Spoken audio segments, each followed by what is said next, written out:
Hello guys. So hari ni aku nak review satu bag brand Sess. Aku beli warna hitam premium punya limited stock. Okay, jom kita tengok punya produk macam mana. Okay, zip pertama dia macam ni lah. Dia boleh bawa duit. Kalau nak bawa berapa-berapa duit boleh lah. Tapi dia sayang dia 2 kad je boleh masuk tu. Tak best tu. Tempat kad aku berlambak kan. Kad petrol lapa semua tu kan memang banyak. Tapi tak apalah, nanti kita beli yang jenis asing punya. Dan yang belakang dia macam ni lah. Boleh bawa handphone, boleh bawa tisu, perfume apa kan.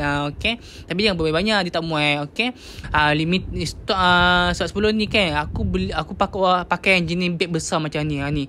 Sebab bila aku bawa gedong kan, aku macam orang tengok macam bawa barang baby pula kan. Besar gila ke dabak macam ni. So aku nak tukar ke yang kecil punya. Senang nak bawa, nak carry ke mana-mana kan. So tak malu lah orang duk tengok macam mana. Bila aku pakai beg kecil ni, orang ramai tengok. Oh cantiknya gitu. Okay, untuk beg ni sangat stok dah tak ada kot. Tak tahulah bila dia akan restock. Sebab ni pun aku minta permintaan. Kau tengok aku check seller dia bagi tahu satu stok saja untuk aku. So sangat-sangat limited untuk aku. Sangat special untuk aku lah. Untuk korang tak ada. Just sekarang ada yang warna brown sahaja. So korang tengok okay.